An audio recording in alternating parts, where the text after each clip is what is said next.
नमस्कार दोस्तों, स्वागत है आपका स्वदेश की बात में। दोस्तों, आज जेपी यानी जयप्रकाश नारायण की 118वीं जयंती है। उनको विशेष रूप से याद किया जा रहा है आज राजनीतिक पार्टियों द्वारा। राजनीतिक पार्टी उन पर अपना दावा ठोक रही हैं। लालू प्रसाद की पार्टी जो है जनता दल, वो अपना दावा पेश कर रही है कि उन्होंने जेपी ने जो आंदोलन चलाया था, संपूर्ण क्रांति आंदोलन, टोटल रेवोल्यूशन, उसके सहयोगी थे वे। इसके अलावा मुलायम सिंह यादव वगैरह हैं, नीतीश कुमार वगैरह। इधर बीजेपी भी उन पर दावा ठोक रही है, क्योंकि वो भी उस वक्त जो थी एक पार्टिसिपेंट्स के रूप में थी। जेपी आंदोलन में भागीदारी उन्होंने की थी और सबने मिलजुल कर एक सरकार बनाई थी, जनता पार्टी की सरकार हुई थी। और इस पूरे आंदोलन की शुरुआत के पीछे के जो मूल कारण थे, अगर हम उन मूल कारणों पर दृष्टि डालें तो हम देखते हैं कि ये आंदोलन जो चला था, बिहार जो इसका केंद्र बना था, इस आंदोलन के, जेपी आंदोलन के केंद्र में जो मुद्दे थे वे मुद्दे आज भी हैं। जेपी आंदोलन की शुरुआत जो हुई थी, उस आंदोलन की शुरुआत भ्रष्टाचार के मुद्दे को लेकर हुई थी। फिर बेरोजगारी की बेतहाशा वृद्धि, बेरोजगारी की समस्या को लेकर हुई, महंगाई को लेकर के और शिक्षा के सवालों को लेकर के। मूलतः ये 4 सवाल थे। इन 4 मुद्दों पर जो है ये आंदोलन उठ खड़ा हुआ था। लेकिन बाद में चलकर हम देखते क्या हैं, ये सवाल जो हैं आज भी प्रासंगिक हैं। आज भी हम इन सवालों से जूझ रहे हैं। तो जेपी ने जो आंदोलन चलाया था वो व्यवस्था परिवर्तन के लिए चलाया था। ऐसा नहीं था कि सिर्फ कांग्रेस पार्टी हट जाएगी और कोई दूसरी पार्टी आ जाएगी तो वो भ्रष्टाचार मुक्त होगी, वो बेरोजगारी के सवाल हल कर देगी, या महंगाई के सवाल या शिक्षा के सवाल हल कर देगी। वो ऐसा नहीं है। उस वक्त भी जेपी के मन में तो यही थी बात।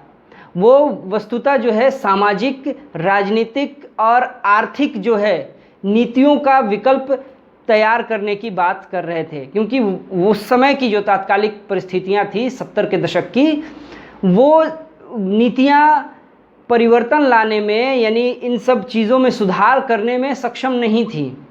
इसलिए जेपी ने वैकल्पिक नीतियों की बात की थी, वैकल्पिक अर्थनीति की बात की थी, वैकल्पिक जो है राजनीतिक नीति की बात की थी, वैकल्पिक पार्टी सिस्टम की बात की थी उन्होंने।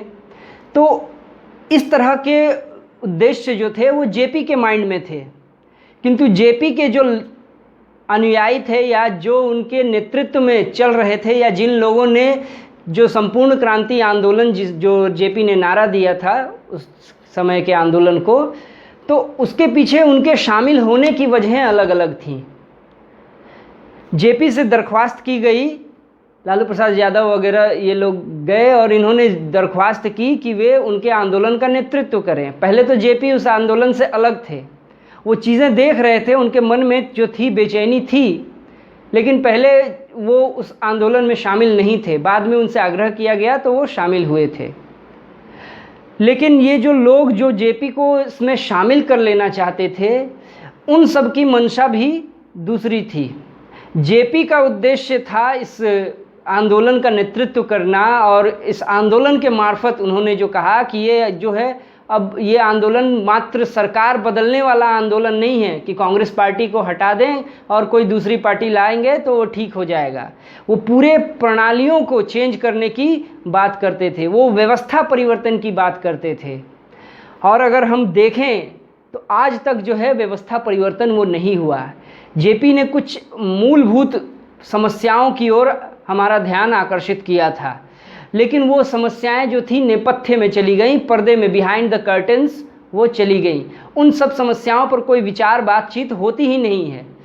सारा जो जेपी के पूरे आंदोलन को जिस रूप में सामने रखा जाता है या जो चर्चाएं होती हैं, वो सिर्फ यही होती है कि उन्होंने इंदिरा गांधी को मजबूर कर दिया था कि वो जो है इस कदर से अब सत्ता से उनको बेदखल करने की पूरी उन्होंने परिस्थिति तैयार कर दी थी। उन्होंने उसको सत्ता से बेदखल करवाया, चुनाव हुए, हार गई वे। बस इस रूप में याद रखा जाता है। सामान्यतः लोगों के मन में इतना ही है। लेकिन जेपी की नीतियां क्या थी, जेपी के विचार क्या थे, वे वास्तव में करना क्या चाहते थे, ये इससे समाज जो है अनभिज्ञ रहा है। आमतौर पर जो है जेपी पर जो कार्यक्रम होते हैं तो सामान्यतः उनके ऊपर किए गए कार्यक्रमों में वो इंदिरा गांधी के जो एक ऑथोरिटेरियन जो रवैया था उनका, जो एक तानाशाही प्रवृत्ति थी, किस तरह से वो जो है शोषण करती थी, शोषण किया उन्होंने, अत्याचार किया छात्रों पर, किस तरह से उन्होंने पुलिस द्वारा हमले करवाए और कैसे जो है उनकी आर्थिक नीतियां विफल हो गई, उनकी जो है और सामाजिक नीतियां विफल होने लगी, उनमें जो है दोष कितने दिखाई देने लगे। बस इस चीज़ के मार्फत जो है जेपी को याद किया जाता है कि उसको बेनकाब किया या उसको जो है मजबूर कर दिया कि वो घुटनों पर आ जाए। लेकिन जेपी वास्तव में जो है वो किस तरह की सोच रखते थे और कैसा समाज वो बनाना चाहते थे, किस तरह की राजनीतिक प्रणाली के बारे में उनकी धारणा थी, किस तरह की अर्थव्यवस्था को लेकर के वो जो है कुछ अपने ख्याल रखते थे, इन सब चीज़ों पर चर्चा आमतौर पर हमें देखने को नहीं मिलती है। तो हम यहाँ इस वीडियो में इन्हीं चीज़ों को लेकर के संक्षेप में बातें करेंगे। तो सबसे पहले जेपी ने जिस चीज़ को अपने मस्तिष्क में रखकर इस आंदोलन का नेतृत्व किया वह था भ्रष्टाचार मुक्त। भ्रष्टाचार मुक्ति होनी चाहिए। राजनीतिक जो व्यक्तित्व हैं या नेतागण हो गए या फिर जो है और दूसरे स्तर पर जो भ्रष्टाचार फैला है, उन भ्रष्टाचारों से मुक्ति लानी होगी।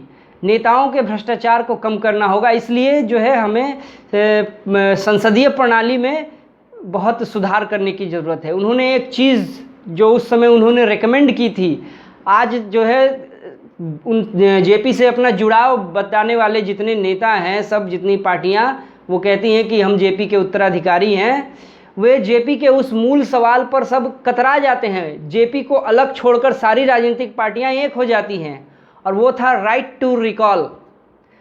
वो मुद्दा जेपी ने दिया था कि यदि जो हमारा नेता जिसको चुना जाए वो यदि गलत काम करता है, गलत ढंग से करता है या वो काम नहीं करता है ठीक से, ये भ्रष्ट हो गया है, तो उसको वापस बुला लेने का अधिकार, यानी उसको उसके पद से हटा देने का अधिकार तुरंत, ये जो है व्यवस्था होनी चाहिए हमारी चुनाव प्रणालियों में। हम चुनाव देते हैं और एक नेता चुन लेते हैं, उसके बाद नेता का कोई भरोसा नहीं होता। आज इस खेमे में, कल उस खेमे में, आज इस पार्टी में, कल उस पार्टी में, पता ही नहीं चलता कि कौन नेता किस पार्टी में है। आखिर एक नेता किस पार्टी का से बिलोंग करता है, किस पार्टी का वो है, किस पार्टी की विचारधारा को वो मानता है, इसका कोई गारंटी आज रह नहीं गई है। आज सुबह को वो इस पार्टी में दिख रहा है, आज शाम को वो कहीं और दूसरी पार्टी में, फिर अगले दिन सुबह होते होते वो किसी और पार्टी में भी जा सकता है। कोई इसकी निश्चितता नहीं है। इसलिए उन्होंने कहा था राइट टू रिकॉल जो है ये व्यवस्था होनी चाहिए हमारी प्रणाली में, चुनाव प्रणाली में। तो ये जो है उन्होंने एक चीज़ बात बताई थी। इसके बाद पार्टी सिस्टम जो है, पार्टियों की प्रणाली जो है, उसके बारे में भी उन्होंने संपूर्ण क्रांति के दौरान जो विचार रखे थे कि ये जो पार्टी की पद्धति है, जो वो पार्टियां जो है, उन्होंने कहा था कि ये पार्टी सिस्टम जो है शायद भारत के लिए अच्छा न हो। इसलिए उन्होंने ग्राम सभाओं को मजबूती देने की बात की थी कि ग्राम सभाओं को मजबूत किया जाए, उनको जो है एक वैकल्पिक रूप में प्रस्तुत किया जाए। और पार्टियों में जो ये कहते हैं कि टिकट देना, जन प्रतिनिधित्व की बात, जनता का प्रतिनिधित्व उसमें हो, तो वो उस चीज़ के बारे में वो कहते थे। यानी ऐसी व्यवस्था पार्टियों की जाए जिसमें जनता का प्रतिनिधित्व ज़्यादा हो उसमें। लेकिन जनता के प्रतिनिधित्व से तो अब आज कोई भी पार्टी जो है संयुक्त नहीं है। हर पार्टी में जो है टिकट जो दिया जाता है वो भाई भतीजावाद वाली धारणा हो गई है। अपने लोगों को टिकट दिया जाता है और जो बच जाते हैं टिकट, उनका तो सौदा होता है। अभी खुलेआम हमने देखा, नेता लोग बात कर रहे थे, एक एक टिकट का 2-2 करोड़ इस तरह से रकम की बात की गई। तो साधारण जनता अगर वो चाहे कि वो अगर चुनाव में खड़ा होगा, उसको अगर अपने प्रदेश की सेवा करनी है, उस प्रदेश की उन्नति के लिए वो सोचता है और वो चाहता है कि राजनीति में वो आए, तो उसके लिए अवकाश कहाँ है, कहाँ से लाएगा वो 2 करोड़ रुपया टिकट चाहिए पार्टी का। तो इतने खर्चीले हो गए हैं कि पार्टी में जो है अब सामान्य लोगों का पार्टिसिपेशन रह नहीं गया है। अब वो सिर्फ झंडा उठाने के लिए रह गए हैं। 200-200 रुपये 500-500 रुपये में बुलाए जाते हैं और रैलियों में झंडा लेकर वो घूमते हैं। तो ये जो है वैकल्पिक सुधार की बात जेपी ने की थी, जो आज कोई भी पार्टी नहीं करती है। कोई भी पार्टी राइट टू रिकॉल को नहीं महत्व देती है। राइट टू रिकॉल की बात जब भी आती है, सारी पार्टियां एक दूसरे के समर्थन में आ जाती हैं। सब जो हैं वो एक ही ताली के चट्टे बट्टे बन जाते हैं। उसी तरह से जो है जन प्रतिनिधित्व बढ़े पार्टी सिस्टम में, इसकी भी बात आती है तो कोई भी पार्टी इसको तवज्जो नहीं देती है। बेरोज़गारी दूर करने की बात है, तो बेरोज़गारी दूर करने की बात भी अगर देखें तो आज बेरोज़गारी जो है आसमान छू रही है। कुछ समय पहले तक हम कहते थे कि किसानों की अवस्था जो है अत्यंत दयनीय है, इतने किसान आत्महत्याएं कर रहे हैं, जितने कि बॉर्डर पर हमारे सिपाही नहीं मारे जाते हैं उससे कहीं ज़्यादा किसान आत्महत्या कर रहे हैं प्रत्येक वर्ष। लेकिन ये हाल फिलहाल में कुछ एक वर्षों में ये देखा गया कि बेरोज़गारी के कारण बेरोज़गारों ने आत्महत्याएं इतनी की हैं कि वो किसान से भी आगे चले गए हैं आत्महत्या करने में।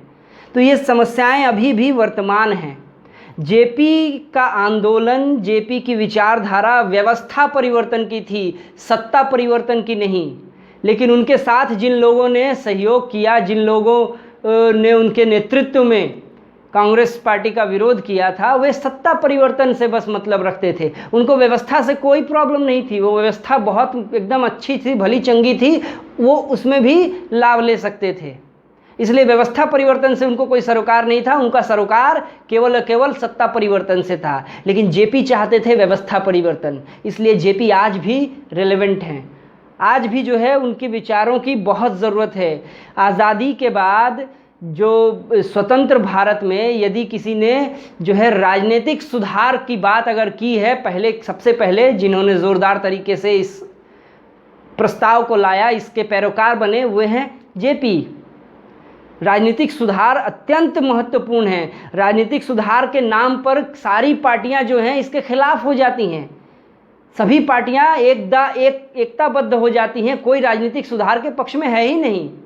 इतने इलेक्टोरल बॉन्ड्स की व्यवस्था हो गई, पता नहीं चलेगा किसने कितना पैसा दिया, खुली छूट है, कितना भी पैसा दे सकते हैं। तो इससे तो भ्रष्टाचार बढ़ेगा, इसलिए ये बहुत ज़रूरी है। जेपी ने न केवल वैकल्पिक समाज व्यवस्था, वैकल्पिक राजनीतिक व्यवस्था, बल्कि वैकल्पिक अर्थव्यवस्था की भी मांग की थी कि अर्थव्यवस्था जिस रूप में चल रही है, जिस रूप में उसका ढांचा तैयार हुआ है, ये अर्थव्यवस्था जो है लोकहित में नहीं है, ये बस कुछ पूंजीपतियों के हित के लिए है।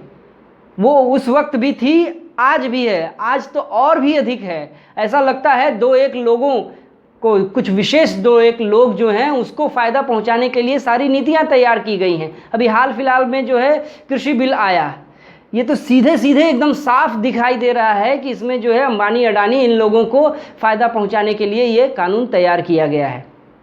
क्योंकि किसान इससे पूरी तरह से तबाह हो जाएंगे, वे गुलाम बन जाएंगे इन पूंजीपतियों के।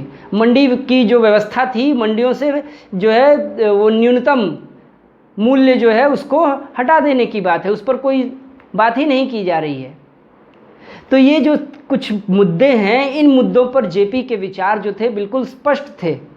लेकिन आज जेपी को सिर्फ एक प्रतीक के रूप में इस्तेमाल करने की कोशिश हो रही है। उनके विचारों को बिल्कुल भी तवज्जो नहीं दिया जा रहा है किसी भी राजनीतिक पार्टी द्वारा, और कोई भी जो है समाज में जेपी को उस रूप में कोई याद भी नहीं रखता है।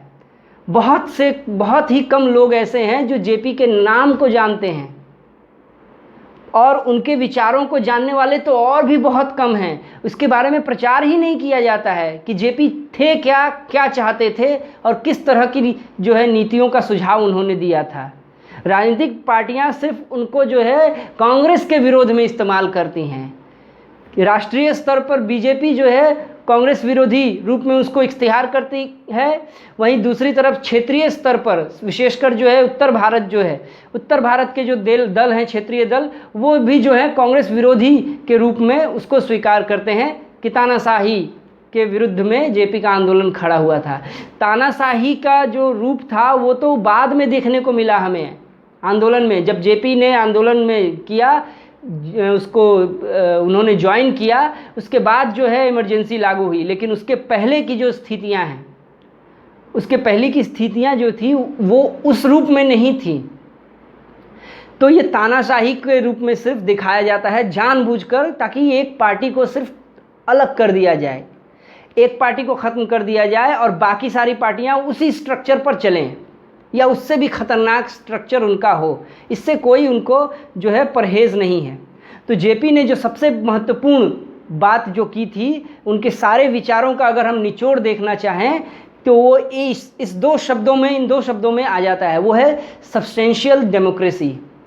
जेपी सब्सटेंशियल डेमोक्रेसी की रक्षा के लिए एकदम लड़ते रहे।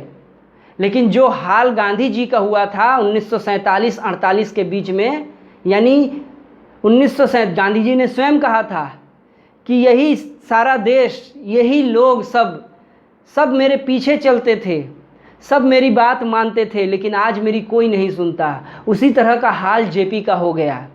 जब तक कांग्रेस विरोध की बात रही तब तक सभी लोग जो है जेपी के इर्द गिर्द घूमते रहे, किंतु जैसे ही कांग्रेस हार गई चुनाव में और 77 में जनता पार्टी की सरकार बनी, उसके बाद से जो है जेपी की सुननी बंद हो गई, जेपी को कोई महत्व ही नहीं दिया गया। शायद मेरा अनुमान है, शायद इसी बात से उनको मानसिक आघात लगा हो और उनकी जो है मृत्यु हो गई हो कुछ समय बाद ही, जब जनता पार्टी की सरकार गिरी उसके कुछ समय बाद। तो भ्रष्टाचार के विरोध में आई थी जनता पार्टी की सरकार, किंतु वो जो है उससे भी ज़्यादा भ्रष्ट रूप में दिखाई देने लगी। तो बात फिर वहीं आकर खड़ी हो जाती है कि जेपी ने जिन मुद्दों को लेकर के, जिन सवालों को लेकर के आंदोलन खड़ा किया था, संपूर्ण क्रांति आंदोलन, टोटल रेवोल्यूशन, और पटना के गांधी मैदान में जो विशाल जनसभा को उन्होंने संबोधित किया था, वे सारे मुद्दे, वे सारे सवाल आज भी हैं। और जो लोग जेपी को अपने खेमे में लाने की कोशिश कर रहे हैं, जो जेपी पर दावा ठोक रहे हैं, वे पार्टियां जो हैं जेपी को किसी भी तरह से कोई भी वो जस्टिफिकेशन दे नहीं सकती हैं जेपी को अपने पक्ष में रखने का। बस वो सिर्फ जेपी को अपने पक्ष में ला रही हैं क्योंकि उनको जो है विरोधियों को ध्वस्त करना है और जो है अपना कुछ राजनीतिक दूसरा लाभ भी लेना है।